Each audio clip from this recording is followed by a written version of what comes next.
Қаржы полиция академиясында оқығам. Негізі шетелде оқу деген ой 9-10 сыныптардың кезінде болған. 6 сағаттық жер деген шамалап енді әжептәуір жер ғой, енді ол мысалға ешкім жоқ ол жақта сен күтіп тұрған. Сол кезде өтірік айтпаймын, 11 сағат күттім жаңағы. Қазақстанға негізі қазіргі таңда өте керек нәрсе деп ойлаймын. Бұл негізі әділдік та. Мен саған берсем бәріне беруім керек болады, немесе ешкімге бере алмаймын, онда ренжіме дейді да. Неге біз сол беруге асығамыз, қалай ойлайсың осы? Бізде Қазақстанда халықтың жағдайын шешетін адамдар қалай істеу керек, қалай болу керек деген нәрсені белгілі бір жоғарыда отырған топ адамдар шешеді. Кез келген мемлекеттік басқарудың мақсаты халықтың тұрмыстық жағдайын көтеру. Белгілі бір мәселеде соны әлеуметтік желіге жариялап шум шығармасаң, былайша айтқанда, ешкім орнынан қозғалғысы келмейді.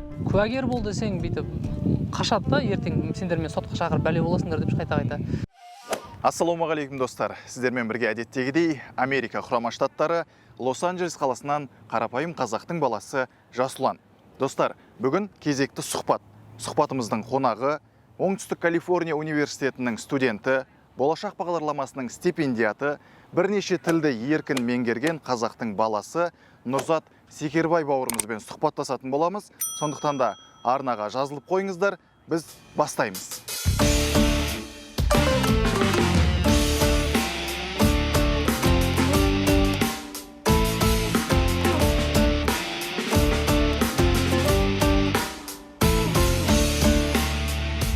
Ал Нұрзат, біздің ашық аспан астындағы студиямызға қош келдің.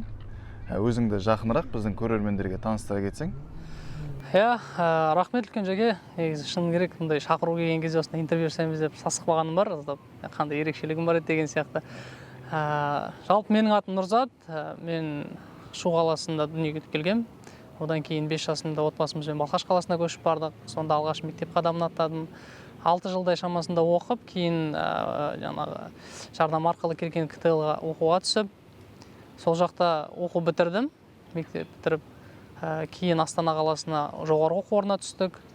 Ол жақта да оқуды бітіріп, кейін 2 жылдай, 3 жылдай шамасында қызмет атқарып, қазіргі таңда Америкада, Калифорния штаты Лос-Анджелес қаласында, Оңтүстік Калифорния университетінде мемлекеттік басқару мамандығы бойынша білім алып жатырмын.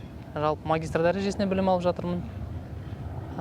Жалпы, 1-2 жылдай, осы биылғы жыл, соңғы жыл тамамдауға аз қалдық. Бұйырса. Негізгі мамандығың қандай? Бұл қазір магистрің сен мемлекеттік басқару. Негізі жоғарғы оқу орнында Астана қаласы Қаржы полиция академиясында оқығам. Онда заңтану, құқықтану, соның ішінде тергеуші мамандығы бойынша білім алдық. Кейін осындағы қазіргі басты мамандығым бұл мемлекеттік басқару магистрі болып саналады. Оқып жатқан бағытымыз ол мемлекеттік басқарудың әртүрлі негіздері, мемлекеттік басқарудың формалары, стратегиялары, ондағы әртүрлі мемлекеттік немесе мемлекеттік емес ұйымдарды басқару, олардың құрылуы және жұмыс істеу бағыты, шешім қалай қабылдану керек, басшылық қызметінде қалай болу керек деген сияқты әртүрлі бағытта білім алып жатырмын қазіргі таңда. Жақсы, болашақтың тізіміндегі университеттер, анау-мынау университеттер емес, барлығы әлемнің санаулы, таңдаулы университеттерінің қатарына кіреді, барлық университеттер.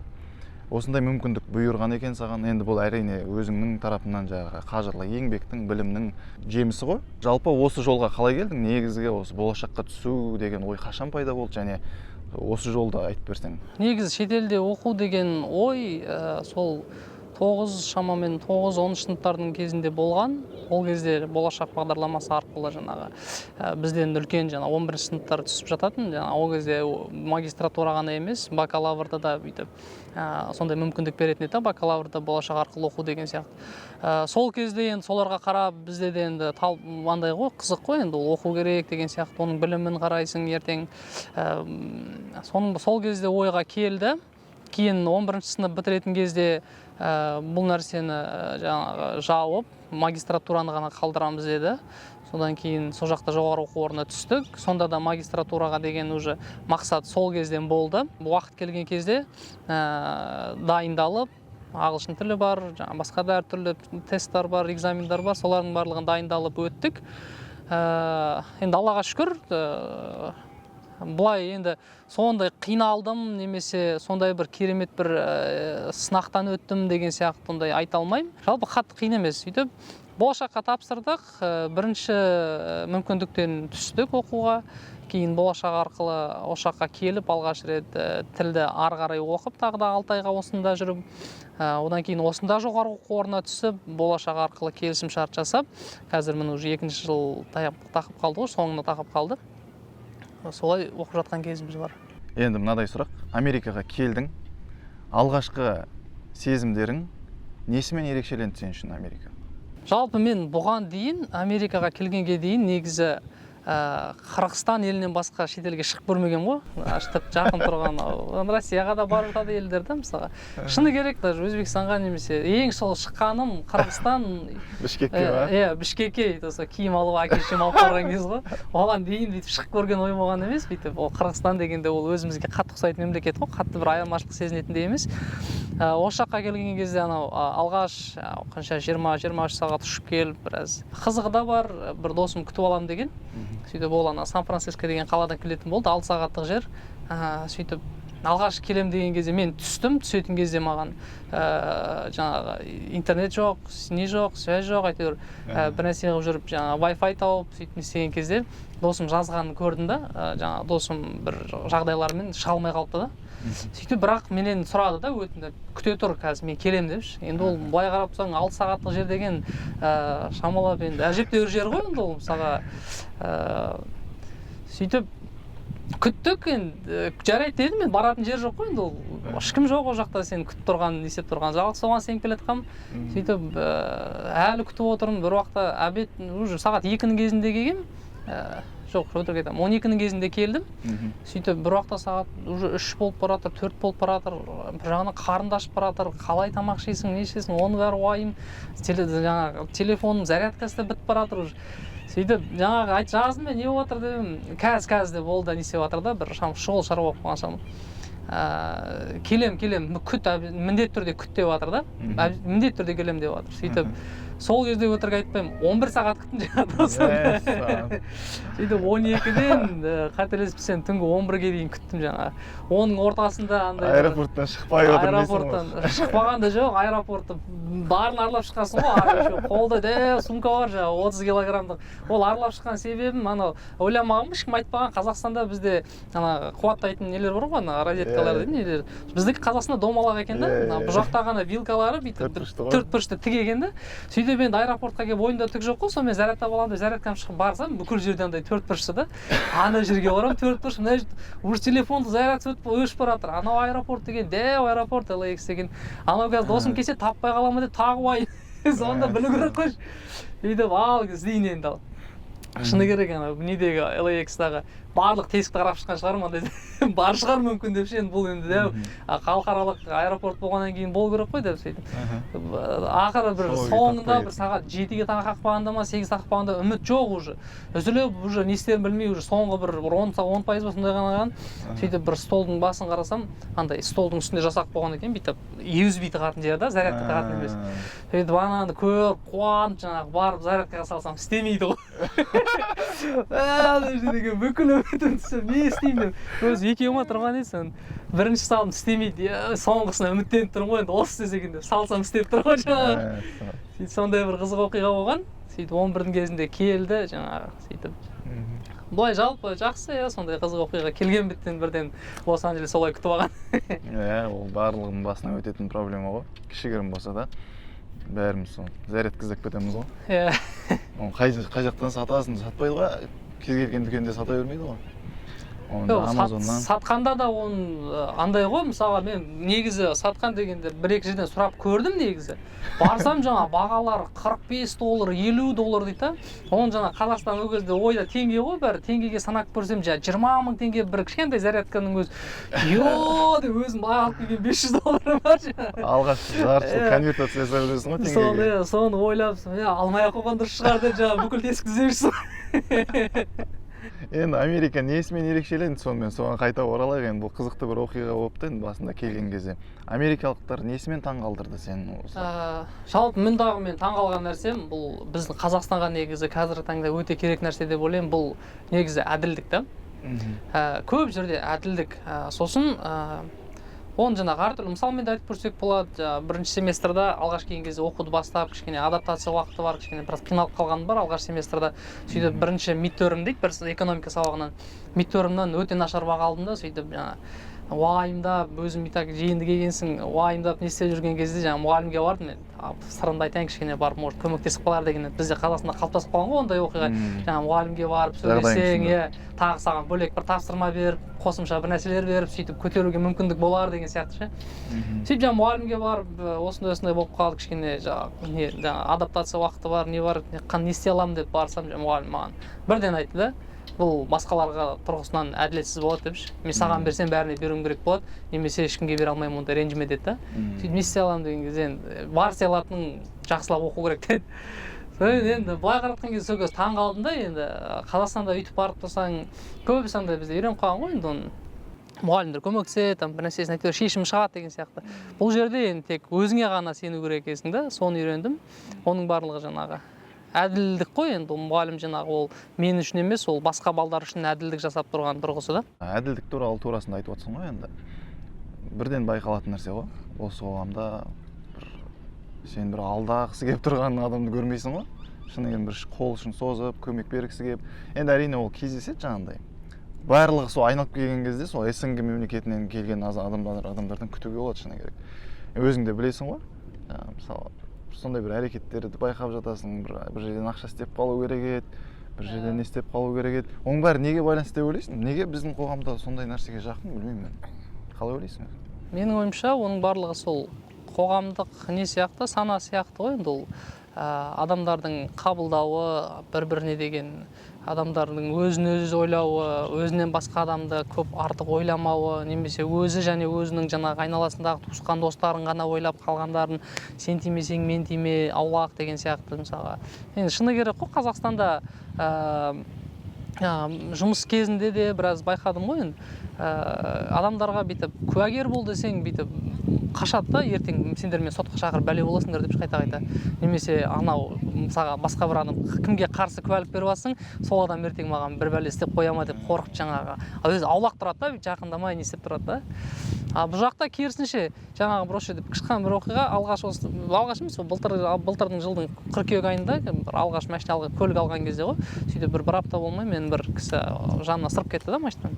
Сөйтіп жаңағы сырып кеткен не істеп, сонымен жаңағы не болып қалды, кішкене андай сөз талас болып қалды да, сен кінәлі, мен кінәлі деп тұрған жерде. Сөйтіп сөз талас болып тұрған кезде айдалада жоқ жерден бір жас бала келіп, мен жаныма келіп, бәрі дұрыс па, көмек керек па, мен бәрін көрдім, ешкімнен мен не боламын дейді да, жаңағы куәгер болайын дейді да.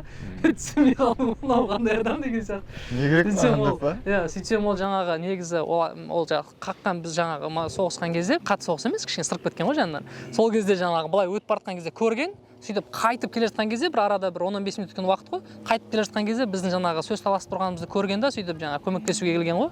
Сөйтіп жаңағы өзі маған телефон номерін беріп, не істесе маған мен номерім осындай, звонда келемін деп жаңағы ананың номерін жазып қойып, соның арқасында өзімнің дұрыс екенін дәлелдеп, ол жақта бір андай қызық енді оқиғалар. Мен осы жақында бір видео жарияладым да, арнамда. Осы жақта Америкада келген кезде жүргізуші куәлігін қалай аламыз деген сияқты сондай видео жариялаған тұғымын. Сонда бір адам жазып қойыпты. Оны әзіл деп түсіндім енді.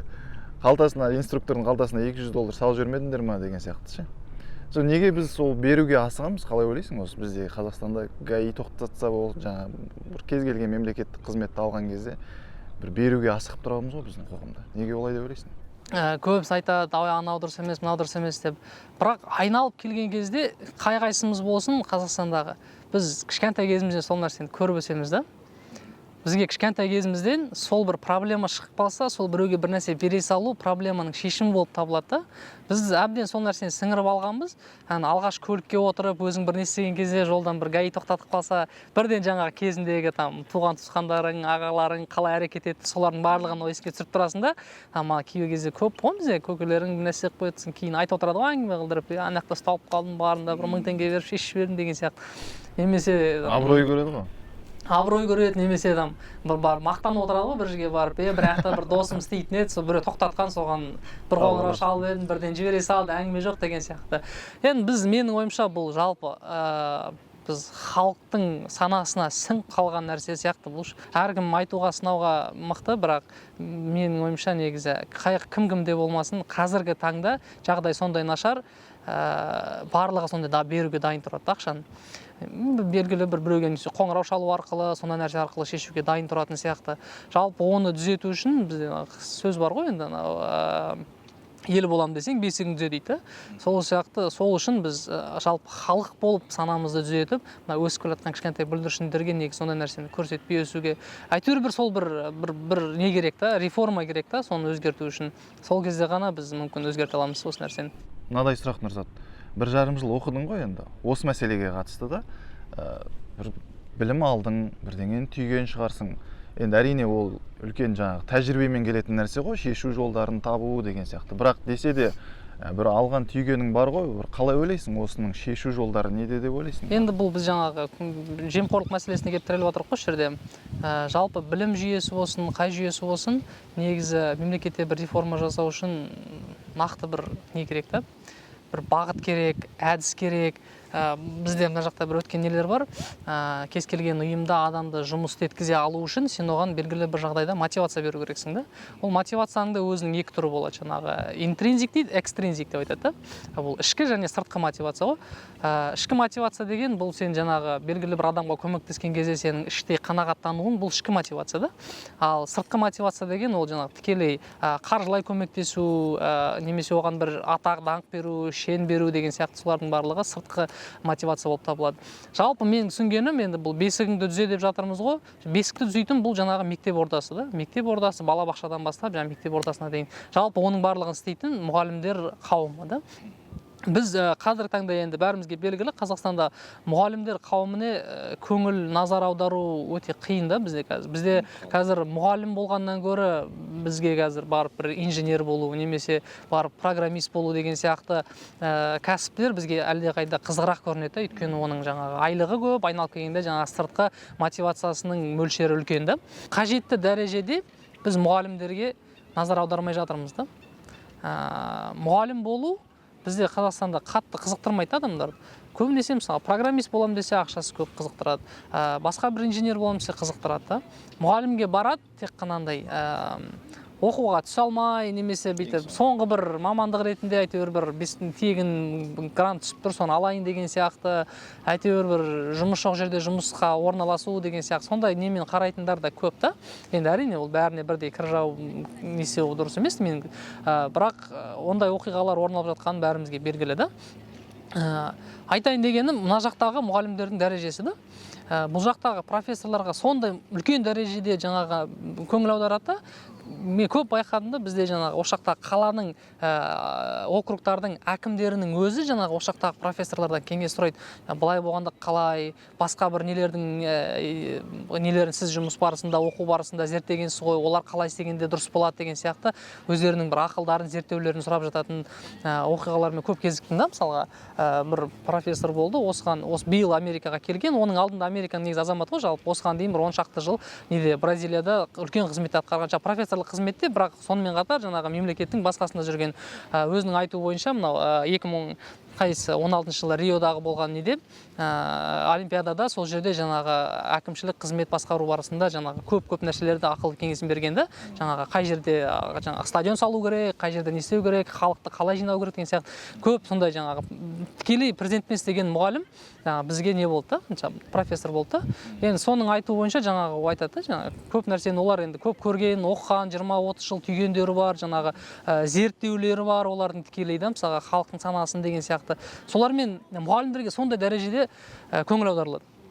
Енді мұғалім болу керемет бір мықты да, профессор болу деген сияқты. Әркім бір қызығады жаңағы профессорлық алу, докторлық алу деген сияқты талпынады да.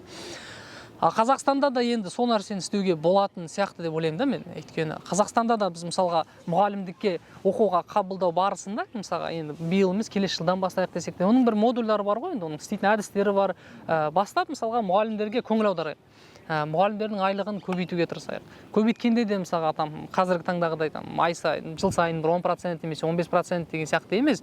Кәдімгідей айтарлықтай бір өзгешелік болу керек та, адамда мотивация болу керек өзінің қызметін істеуге. Және сол қызметті істей алу үшін ода бәсекелестік болу керек та ол жерде. Мысалға мен бұл жерде дұрыс қызмет атқармасам, басқа біреу келіп мен оны алып қоюы мүмкін деген сияқты. Талаптар да мықты болу керек. Талаптар да мықты болу керек, бәсекелестік болу керек. Сол кезде мұғалімдер мықты болса, одан шығатын шәкірттер ешқайда қашпайды да, олардан мықты болады. Мына жақта да көп байқайсың да, мысалға мықты мұғалімдерден мықты шәкірттер шығады. Жалпы ондай Қазақстанда да жоқ емес. Мысалға біз енді лицейде оқығаннан кейін ол жақта да жаңағы таңдап алады оқушыларды. Сол кезде де мысалға өзіммен бірге оқыған сыныптастарым болды да, 6-7 сыныпқа келген кезде орысша түсінбейтін балдар етін да, мысалға. Сөйтіп 11 сыныпта әлемдік дәрежеде мысалға биологиядан бір бала 3-ші орын мировой олимпиададан алып келді, біреуі мысалға информатикадан алып жатыр деген сияқты, Менделеев олимпиадасына химиядан алып жатты да, өзім сыныптастарым жаңағы кейбіреу орысша, кейбіреу ағылшынша білмейтін балдар соның барлығын оқып, сонда әлемдік дәрежеге жетіп жатыр да. Ол нені білдіреді? Жаңағы мұғалімнің талабына байланысты да, мұғалімдер қандай мықты болса, шәкірттер де сондай жақсы шәкірттер шығара алады. Сол үшін менің ойымша жаңағы бесікті түзеудің ең бір дұрыс жолы, түзу жолы менің ойымша мұғалімдерге көңіл аудару, мұғалімдердің дәрежесін арттыру. Керемет. Мемлекеттік басқару мамандығы бойынша оқып жатсың ғой, магистр дәрежесін алып жатсың. Өзіңмен қатар оқып жатқан группаластарың әртүрлі тәжірибе көрген мамандар шығар барлығы. Өзің сияқты, мысалы, елде қызмет етіп, сенің ерекшелігің, сен Қазақстанда болса, сенің группаластарың осы жақтың нейтив дейміз ғой. Олардың қандай қызмет атқарады олар, және де алып жатқан білімдерің осы Американың негізгі мемлекетті басқару жүйесін үйретуде ғой. Қандай ерекшеліктері бар? Өте жақсы сұрақ негізі. Бұл енді кез келген бір қоғамның мақсаты даму ғой, енді ол мемлекеттің мақсаты даму, жастарға не беру, жалпы сол жақтарға ғана емес, тұрып жатқан адамдардың барлығына мүмкіндік беру, жағдайын жасау, жағдайын көтеру деген сияқты. Бұл дүние жүзі бойынша солай да. Кез келген мемлекеттік басқарудың мақсаты халықтың тұрмыстық жағдайын көтеру. Бір ерекшелік, өте бір үлкен ерекшелік, және бұл кішкене өкінішпен айтсақ та болатын сияқты. Бізде Қазақстанда бұл нәрсе негізі көбінесе белгілі бір топ адамдардың несімен шешіледі. Халықтың жағдайын шешетін адамдар қалай істеу керек, қалай болу керек деген нәрсені белгілі бір жоғарыда отқан топ адамдар шешеді. Мынау былай болу керек, мынаны былай істеуіміз керек деген сияқты. Енді ол адамдарда әрине білімі бар, қаншама жылдық несі бар, көрген да мысалға ше. Бірақ бәрібір бұл негізі ерекшелік қатты тиеді Қазақстанға. Неге айтқым келіп отыр? Бұл жақта біз жаңа өзің айтқандай менің бірге оқыған курстастарым көбісі 80-90% ол жаңағы осы жақта жергілікті басқару қызметінде қызмет атқаратын адамдарда. Біреу жаңағы әртүрлі департаменттарда істейді, сосын біреу әкімнің қол астында істейді. Қала көп қой бұл жерде. Мысалы Лос-Анджелес округтың өзінде 20 шақты қаланың несі бар да. Әр қаланың әкімнің қол астында жұмыс істейтіндері бар. Сонда біреу айтқан еді, ол жай бір қалада былай айтады, бізде жыл сайын, жылдың басында мынандай бір тізім шығарылады. Бұл жылға жоспар, мысалға жол жөндеу, жарықтарды жөндеу, немесе парк салу, немесе бір халықтың тұрмыстық жағдайын жақсартуға байланысты бір тізім шығарылады, қандай әрекеттермен. Сосын ол тізімді жаңағы онлайн неге жариялайды? Сол әкімдіктің сайтында шығады.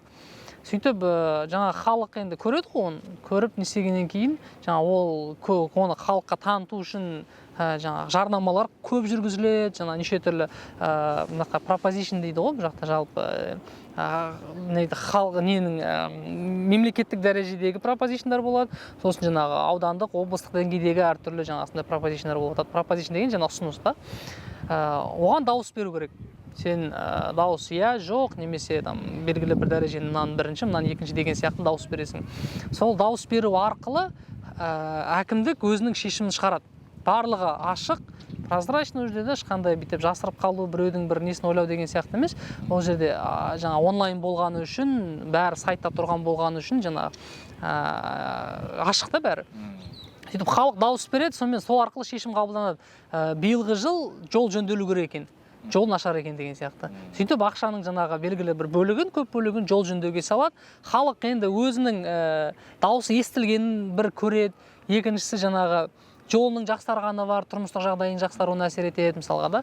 Соның барлығын ойлап, халық жаңағы ризашылығын білдіріп жататындар да өте көп та.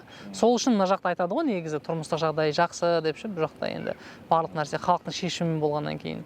Ал Қазақстанда енді бұл жерде де кішкене да жаңағы айттым ғой, бір топ басқарады, топ шешім қабылдайды деген сияқты. Сол мәселе мынада да, ол топтың халықтың күйін кешіп жатыр ма ол топ. Енді ол белгілі бір басқару дәрежесінде болғаннан кейін оның жағдайы әлде қайда жақсы, ол жаңағы халық жүретін жаман жолмен жүріп жатқан жоқ. Ол кішкене жоғары жерде тұрады, тұратын жері жақсы, астында көлігі бар деген сияқты да. Ол жаңағы халықтың не қалайтынын негізі өз көзімен көрмей не істейді да, шешім қабылдау мүмкін да. Мына жақта халық шешім қабылдайды. И ең төменгі жаңағы ең нашар тұратын адам өзінің дауысын бере алады да. Сол арқылы жаңағы халықтың айтқаны іске асып жатады. Сол жағынан жаңағы басқару тетігі бұл жақта жақсы қызмет атқарады, халық басқарады деген тетігі өте жақсы. Кез келген мәселені халық сайлау арқылы шешеді. Енді қарашы, Нұрзат, бізде мынадай қазір енді әлеуметтік желінің келуімен бір жағынан жақсы болды негізі. Бізде мынау кез келген мәселені осы әлеуметтік желі арқылы шешетін болдық қой қазір. Мынау айналып келгенде осы жаңағы құқық қорғау органдарына келсек те, бізде неге осы мына әлеуметтік желіде шум шығармасаң, неге біздің құқық қорғау органдары жұмыс жасамайды? Адамдардың құқықтары, қаншама адамдардың құқықтары тапталып жатыр да мысалы. Белгілі бір мәселеде соны әлеуметтік желіге жариялап шум шығармасаң, былайша айтқанда, ешкім орнынан қозғалғысы келмейді. Негізі, ол жақсы не ғой, жақсы өзгеріс, жақсы жағына қарай өзгеріп жатқанына көңіл толтырады кейде. Жаңағы әлеуметтік желінің келу арқылы бұл көп нәрсенің өзгеріп жатқаны белгілі. Менің ойымша, мен өзім де сол құқық қорғау қызметінде жұмыс атқардым осыған дейін. Бұл деген айналып келгенде жаңағы мотивация ғой. Егер ешкім көрмесе, ешкім шум шығармаса, сен ол нәрсені істеп-істемегеніңе саған қаншалықты не болады? Жаңағы реворд дейді ғой ағылшынша айтқан кезде, қаншалықты саған солының сен несін көресің, жемісін көресің. Кейде болады жемісін, немесе керісінше жаңағы қаншалықты зардабын көресің деген сияқты ғой.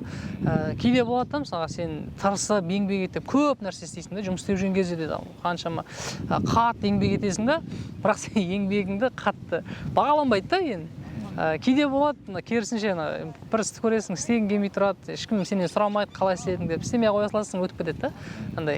Енді ол сондай да, өйткені ол жерде тұрған, артындағы тұрған мотивация аз, болмаса сені мотивацияның керісінше демотивация да аз да. Мотивация ғой, жаңағы мен айтқан мотивацияға келіп тіреледі оның барлығы. Қанша тіл білесің өзі? 4 тіл. Қандай? Қазақ тілін, ана тілі. Өте жақсы білем. Одан кейін орыс тілі, ағылшын тілі, орыс тілі мен ағылшын тілін бірдей дәрежеде білем десем болады қазіргі кезде. Одан кейін түрік тілі. Енді түрік тілі ондай шығарма жазатын түрік тілі емес енді. Бірақ сөйлесуге жарайды.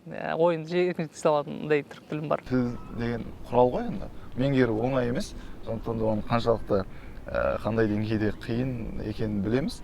Сондықтан да тіл үйренушілерге өзіңнің кеңесіңді айта кетсең? 3 кеңес дейікші былайша айтқанда. Бірінші айтатыным, ешқашан кеш емес та. Екіншісі, тіл үйрену үшін менің ойымша мақсат дұрыс қойылып үлгеру керек сияқты. Сен қандай мақсатпен тіл үйренейін деп жатсың да? Егер сен артында тұрған, тіреп тұрған ешқандай бір ойың болмаса, ол өте қиын да. Мысалға, ертең бір айдан кейін сенің алдында ағылшын тілінен емтихан болады. Егер сен содан өте алмайтын болсаң, сенің, мысалға айтайық, сен бірнеше мың доллар жоғалтып аласың да. Егер сен сол емтиханнан өтсең, саған сыйлық береді 100 000 доллар десе, мен сенімдімін да, мысалға, адамдар үйреніп алады бір айдың ішінде. Соған орай негізі мақсат дұрыс болу керек та. Енді ол жаңағы айтқан мысалы бола бермейтін мысалы ол. Бірақ жаңағындай Америкаға оқуға түсем деген анық мақсатың болса, оқуға болады, үйренуге болады. Үшіншісі айтатыным, бұл еңбек. Енді ол көп жерде бір көресің болмай жатады, қиналасың, сен бір ай оқисың да мысалға, сосын бір апта демалып қаласың да, сен бір аптадан кейін байқайсың, сен үйренгеннің бәрін ұмытып қалыппын деген сияқты ше. Сенде сосын андай демотивация басталады, мен уже тіл үйрене алмайды екенмін деген сияқты. Сол жерде де айтатыным, бұл қажырлы еңбек талап етеді. Сен тіл үйренемін деп шештің ба, онда сен қиналуға дайын болу керексің, еңбек етуге дайын болу керексің. 25 жылдың ішінде болашақ бағдарламасына қатысты 14 мыңға жуық студент түлек, яғни осы стипендиант атанған. Оның ішінде қазіргі таңда әлемнің түкпір-түкпірінде топ университеттерде 1000-ға жуық студенттер оқып жатыр, оның өзі бірің сен. Жалпы болашақ бағдарламасының ерекшеліктері және де осы бағдарламаға дайындалушыларға кеңестерің? Құдайға шүкір, бұл деген қазір қазақстандық жастарға үлкен бір мүмкіндік. Мына жақта көп достарым бар ғой, енді осы жақта бірге оқып жатқан жаңағы америкалықтар бар, солар бар, жаңағы енді сұрайды ғой, қалай не істеп жатсыңдар деген сияқты. Ол кезде мақтанып айтамын да, біз деген мемлекеттік грант оқып жатырмыз депші. Бізге мемлекет жаңағы бүкіл ақшамыздың бәрі мемлекет төлеп жатыр. Оған қоймай жаңағы ай сайын беріп тұратын шәкіртақысы бар, осындай ақша деп жаңағылар таң қалады да, деп сендер андай түрлерінен көріп тұрасың, кәдімгідей бүйтіп бір немен қарайды, бүйтіп қызығушылықпен, қызғанушылықпен қарайды, бүйтіп сендер лаки екенсің ғой деп айтады да, you're lucky деп. Енді шыны керек, енді ол бұндай мүмкіндік негізі көп мемлекетте жоқ. Бұл өзіміздің жанымыздағы жаңағы қырғыз мемлекеті болсын, басқа жаңағы орыс мемлекеті болсын, СНГ мемлекеттерінің ішінде мен тура осындай мүмкіндікті көрген жоқпын да. Енді ол жақтан да келіп жатқан таныстар бар, оқып жатқан, көбісі жаңағы байдың балдары мысалға да, сондай келіп жатыр да. Ал мына жақтағы болашақпен оқуға келген адамдар, мен 80-90% ол мүлдем жаңағы әке-шешесі ешқай жерде бастық емес, әке-шешесі жай бір қарапайым жұмыскер мысалға да, ол жаңағы күн көріп жатқан сол бір стипендияның арқасында күн көріп, осы жаққа келіп көзін ашып, сондай білім алып жатқан жағдайы бар. Жаңағы түсем деушілерге айтатыным, бұл қол жетпейтін арман емес та. Бұл мақсатың анық болса, сен бір жыл дайындалып түсуге болатын, бір жыл дайындалып бұны бағындыра алатын белесті.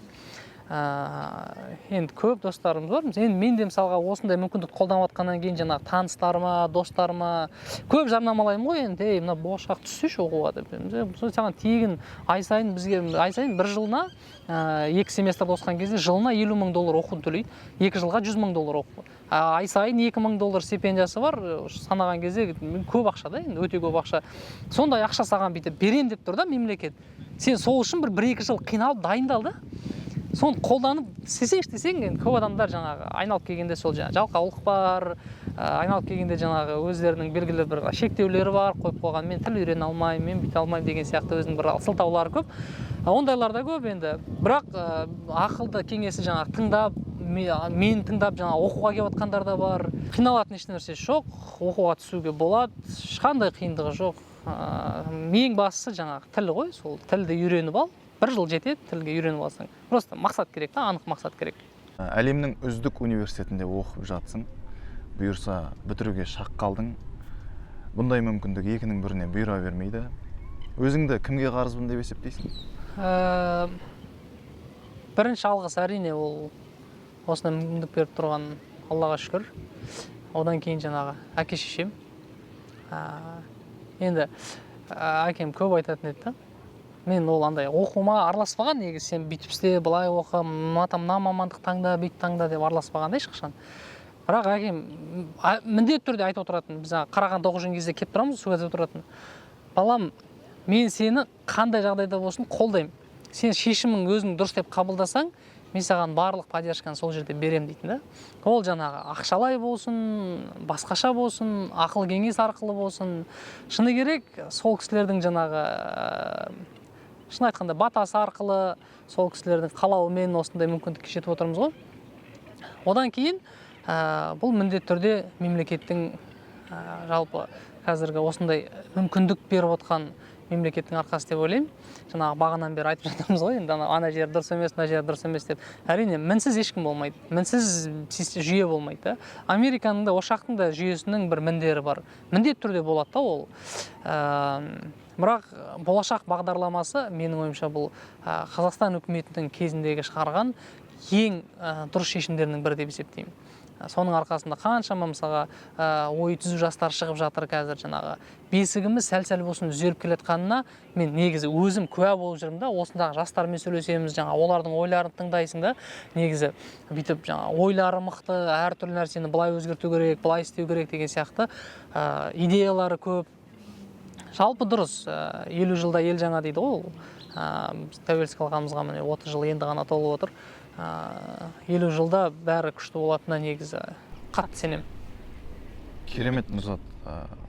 Саған рахмет, осылай сұхбат беріп, уақыт бөлгенің үшін.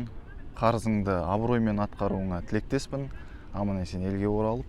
Құрметті көрермендер, көріп тамашалағандарыңыз үшін баршаңызға рахмет. Арнаға жазылып, пікір қалдыруды ұмытпаңыздар. Келесі кездескенше сау болыңыздар. Жақсы, рахмет.